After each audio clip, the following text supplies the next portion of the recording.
Wrapping up with the scientific theme of open science and citizen science, we bring you Francois Gray.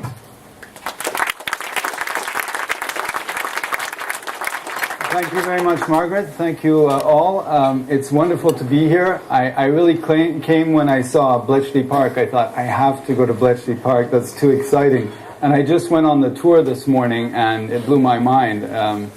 Just seeing the dedication of people to spend years, I mean like decades, rebuilding these fabulous machines is amazing. And I think that has something to do with what I want to talk to you about, which is about citizens doing science, people doing science out of a passion for science, not just because they're paid, and what that could mean for a more open science in this world. So, as Margaret mentioned, I coordinate something called the Citizen Cyber Science Center, which is a collaboration between CERN, the Particle Physics Lab in Geneva, the UN Institute of Training and Research, and the University of Geneva. Actually, the center is like the very small corner of an office at CERN, that's all, but we have a nice logo.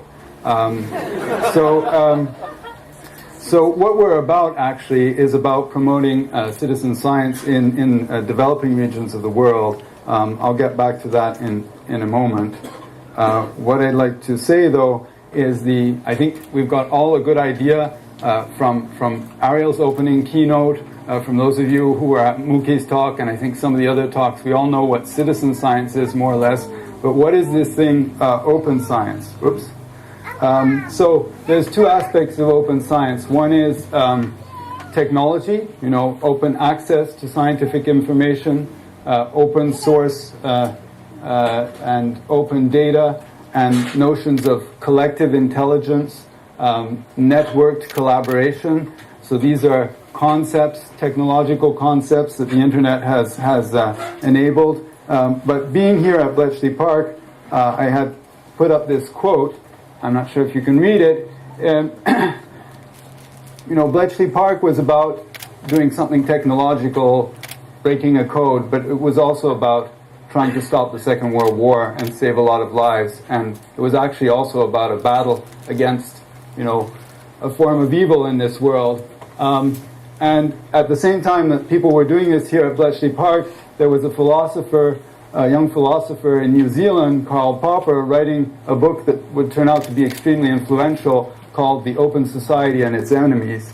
He was writing it because of what was happening in the world.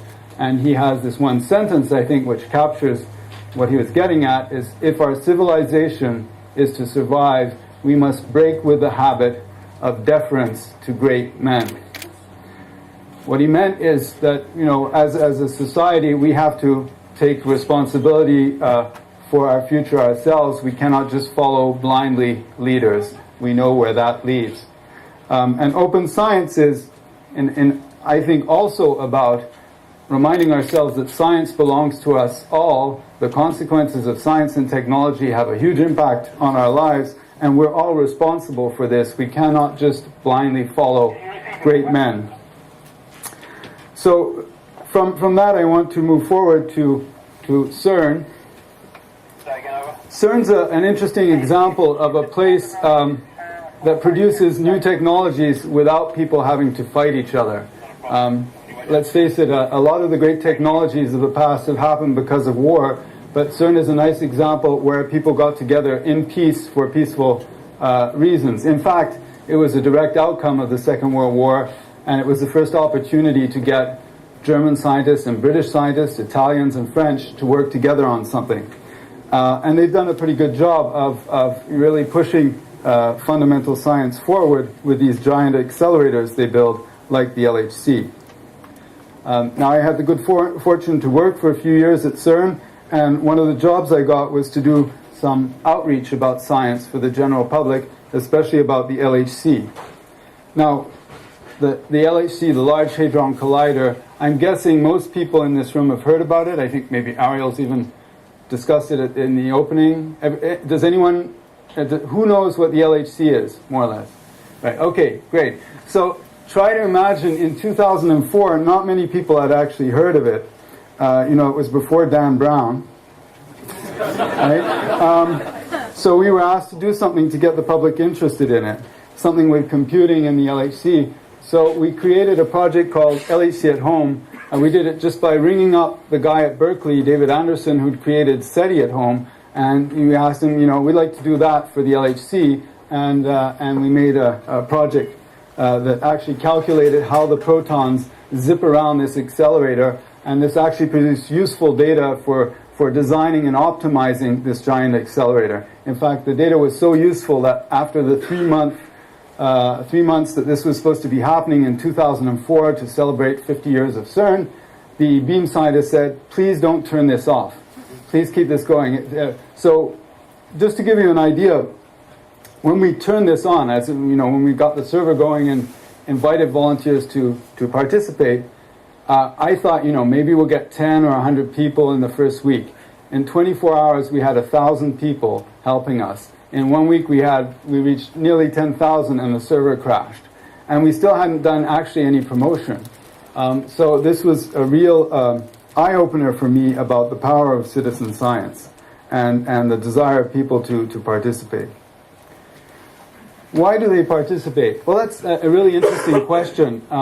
There's no single answer. Different people come into these kinds of projects for different reasons. Some of them, at that time at least, would come into these projects to get a cool screensaver, back when cool screensavers were cool. Some of them came in because they like to talk about science with other people, especially, ask questions about the LHC. And there's these forums, so it's basically social networking on a special topic. And then there were some who were really keen to see how much processing their computer could do. And there's a credit system built into this platform that helps LHC at Home and other projects run, the platform called Boink. And the credit system means you can individually compete, or you can actually compete in teams. So, there's Team Deutschland against Team China and so on. So there's all kinds of gaming aspects that are actually built into these projects. So I'm emphasizing all this because this is just volunteer computing, and a lot of people say, oh, that's sort of passive. You just download something and let it run.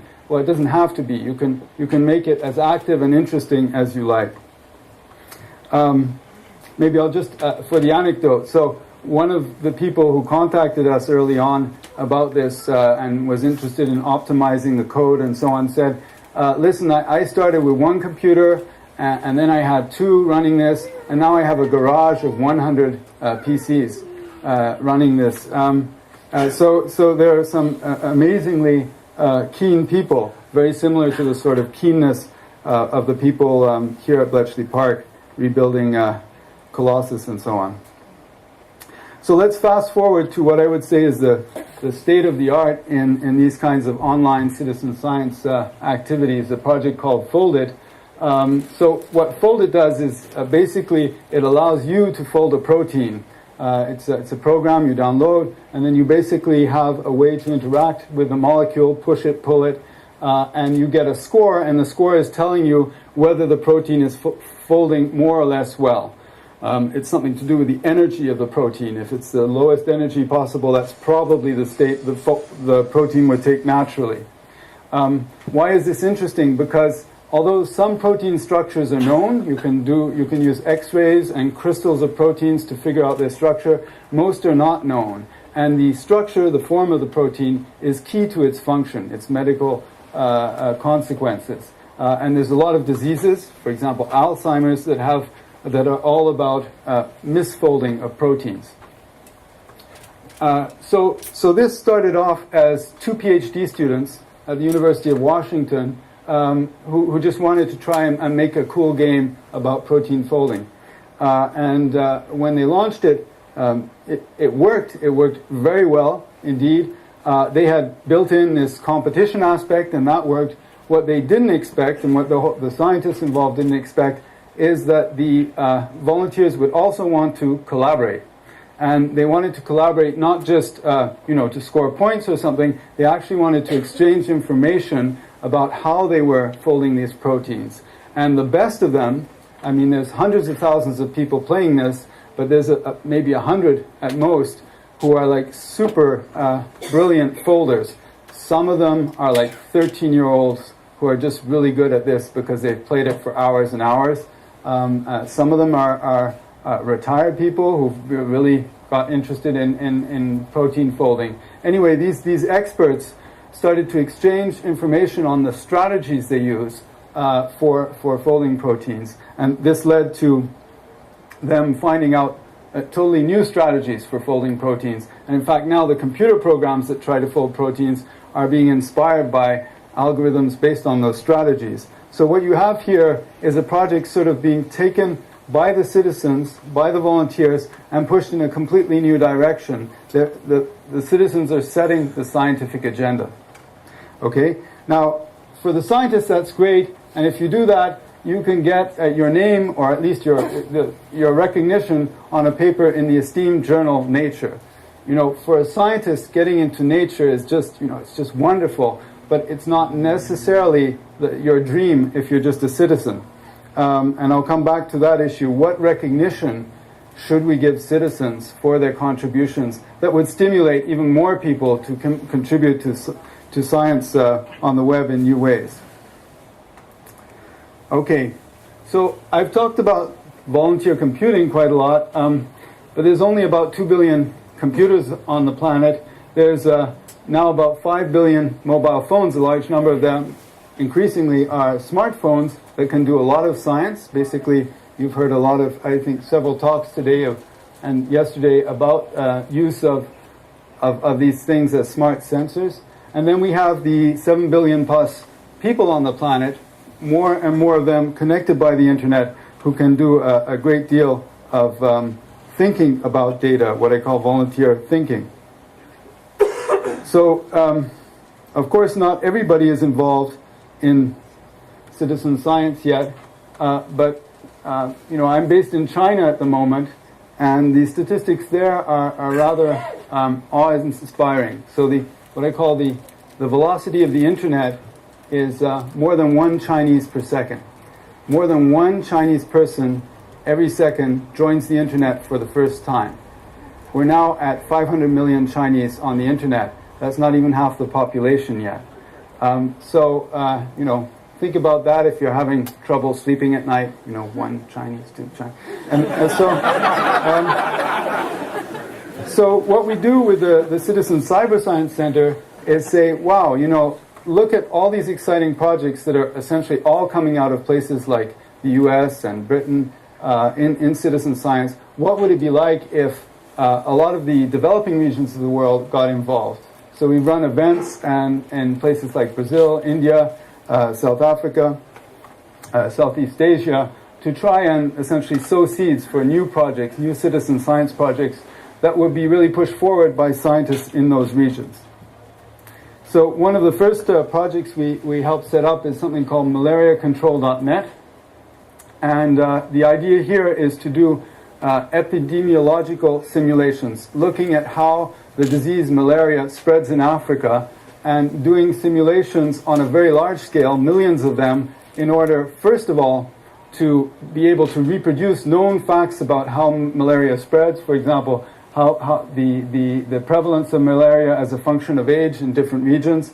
And then once the model, with all its very complex parameters for the disease, has been tested enough, the question then is, can you predict the future of this disease, and can you predict the impact of various treatments?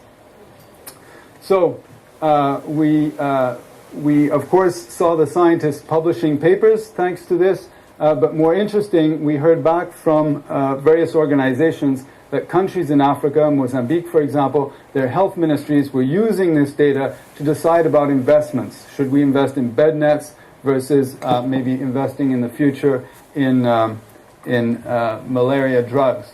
So that was, I think, a very important thing, is to see that this citizen science is not just for fun, but can have a very big impact on people in these parts of the world. People often ask me, where are these volunteers all in Africa? No, not at all. In fact, very few are. The people who help in this kind of project with their computing power are still mainly in North America and Europe, and that's just fine. That's where people have time and energy and computers to do that. That's okay if they volunteer.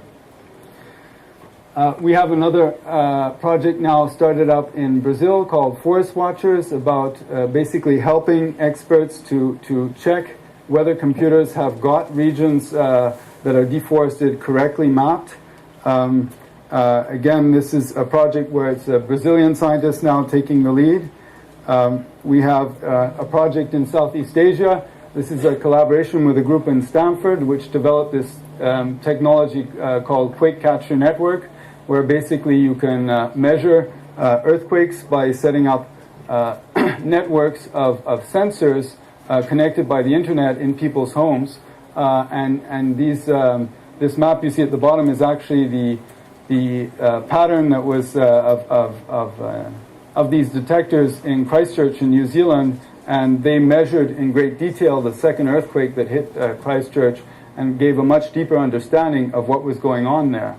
Now, what we're interested in doing is getting this into countries like the Philippines and Indonesia, which don't have a very strong national infrastructure for monitoring earthquakes. So we think that this is a case where citizen science can actually be not just of scientific interest, but can provide new infrastructures for the country. Okay, then in China, we've been working, this is a collaboration with IBM, on modeling new types of filters for filtering water. These are filters based on nanotubes. So nanotubes are very small, a thousandth of a millimeter sized tubes made out of carbon. And it turns out that water, of course, if you try to push water through, they are very good filters. The problem is they're so narrow that normally you would have to apply a huge amount of pressure to get water to move through them. But it seems that under certain conditions, in fact, water can flow very easily through them. And it works experimentally, but nobody understands why. So we're doing these very large-scale simulations to understand what is it about these tubes that is allowing water to flow essentially much more easily than hydrodynamics suggest it should. And if we can do that, we can maybe make even cheaper and easier to use water filters. Now, in all these places, we've run hackfests, similar, though smaller in scale to what you guys have been doing. You can't see too well here on the screen, but we had lots of people involved in these, and I'll come in a second to an example of a new project that Chinese researchers are developing now because of this particular hackfest. But I might just give one anecdote about one of the people participating in this. A young Chinese woman, Wang Hong. She was neither a programmer nor a scientist, just enthusiastic about the idea of science and participation in science on the web. And we were asking them, what can we give back to the citizens who do this? Do they want a T-shirt? Do they want, a baseball cap? And she said, it would be really great if we could send a suggestion for some new science to the scientists. It would be great if we could give them an idea for something they might do. She was very humble. She said, I know that we might not have great ideas, but just the idea that you would consider our suggestion would be like a big prize. So it was clear that the Chinese scientists there had never thought of that and were a bit dumbfounded. And we're now trying to set up so that we can, in fact, funnel such ideas and reward people in that way, essentially bringing citizens to the table of science. Is it 5 minutes? Right. Okay. Well, I won't go into too much detail then. Here's a project that was set up from that Hackfest. So some developers, some scientists, they wanted to measure how TB spreads in institutions like universities or big companies. That is, how it spreads from person to person. And they realized that a good proxy for that is Bluetooth connectivity between phones. So they're getting people in big Chinese universities or companies to turn on their Bluetooth all the time and then tracking when people are in close proximity to each other and building up graphs of how people are interacting, the time over which they interact, the distance, and so on. It's turning out to give them much deeper insight into how a disease like tuberculosis would spread on this kind of micro scale. It turns out that science doesn't have the tools to measure that up to now. Okay, So I'm going to wrap up now by saying a few words about what I like to call the myths of citizen science. So I spend a lot of time going around trying to convince more scientists to get involved in this type of science, and I get a lot of pushback. And it comes in several forms. A typical one is it doesn't produce real science. This is patently not true. There's a lot of papers that have come out of these projects. I showed you a Nature paper. It's not an oddity. There's very high quality science coming out of the collaboration of citizens with scientists, and we need to get that message across more widely to the scientific community. Then there's those who say, well, that's all very well, but it doesn't work for my science. My science is somehow not going to be helped by participation of citizens. That may be true, but it's quite surprising how many types of science can benefit from citizen participation. After all, if the LHC, an extremely complex instrument for a type of physics that very few people really even understand, can benefit from citizen participation, there's very few things I think that can't. Then there's this argument I get sometimes, which always makes me wonder. Nobody will be interested in my science, so why are you doing it? So that's an awkward one, but some people think their area of expertise is too specialized. My reaction to that is, you'd be surprised on the internet. You can always find somebody who thinks what you're doing is neat. Okay, here's the one that's often a killer. You can't trust the results from volunteers. Well, that's not true. There are statistical means, and in fact they're used in most of the projects, to compare results from independent people and make sure that nobody is sending back either inadvertently or on purpose bad results. So that can be overcome by just good statistics. It's energetically hugely wasteful. No, if you do the calculation, this kind of distributed computing is much cheaper than running a large computing center or a supercomputer, where, by the way, you have to spend about half your energy budget just keeping the machines cool. So I won't go into detail there, but I think it's actually a big winner for the future of volunteer computing. And by the way, and maybe launch that in the heads of some of you, we don't have volunteer computing projects on mobile devices yet or tablets, but we should. There's no reason why that shouldn't work. Somebody ought to get the technology going there. Well, then there's those who say, yes, but this is just public relations, but it doesn't really engage people in science. I believe, on the contrary, that this is one of the best ways to get people involved in science, because they can really feel that they're doing something. It's not just like being back at school and having to learn things. Okay. One day we will run out of volunteers. Okay, so the concern is that if you're successful, that there just won't be enough volunteers to go around. So, just to remind you, 1 Chinese per second. I don't think we're going to run out anytime soon. Thank you very much.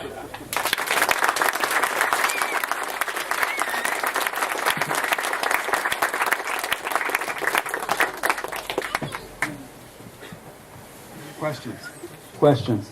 We have time for a couple of questions. Yeah. Any questions? Come on.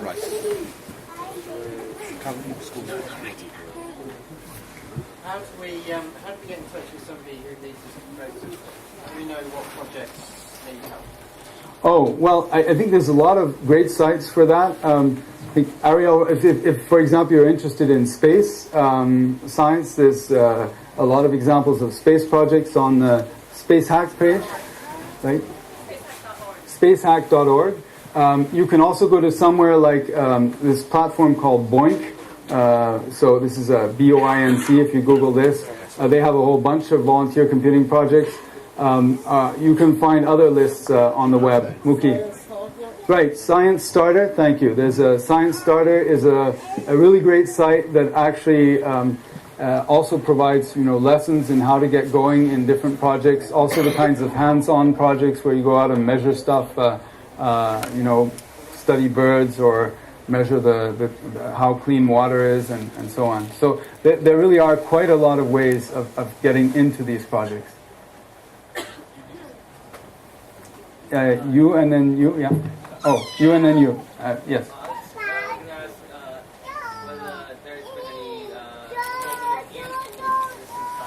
Right. Right. So the question was, is there involvement of youth in citizen science? Very much so.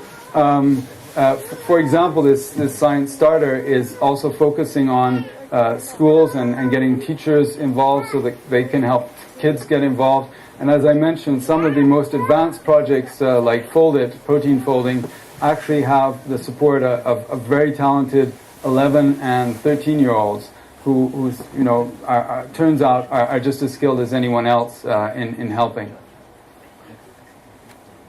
Yes, you and. So it used to be the case that open data was something that was done voluntarily, but now if you write a proposal, it's mandatory that in many cases that your data has to be open.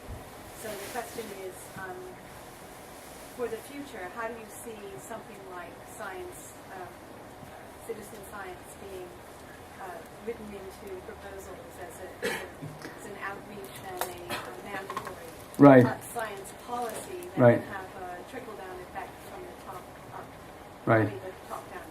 So the question is about how citizen science might become more of a mandatory thing to make sure, for example, that data produced this way is stored openly.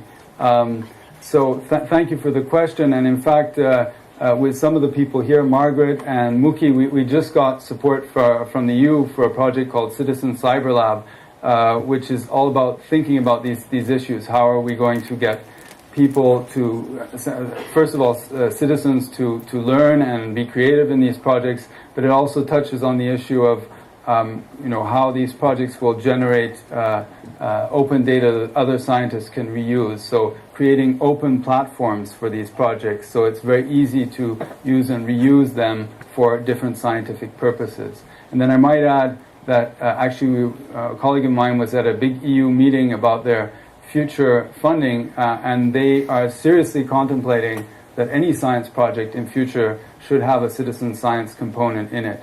So that would be, I would say, a top-down solution. So who do we lobby for? Your Euro parliamentarian, for example.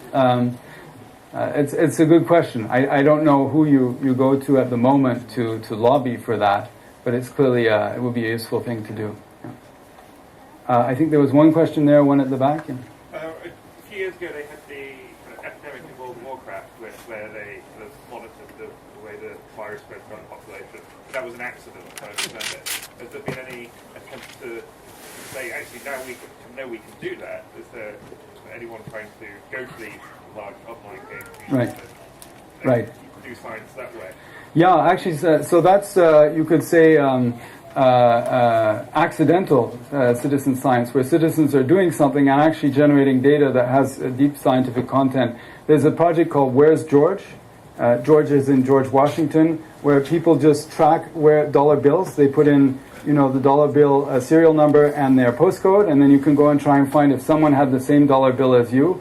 And if you think that's a weird American thing, there's one called Where's Lizzie?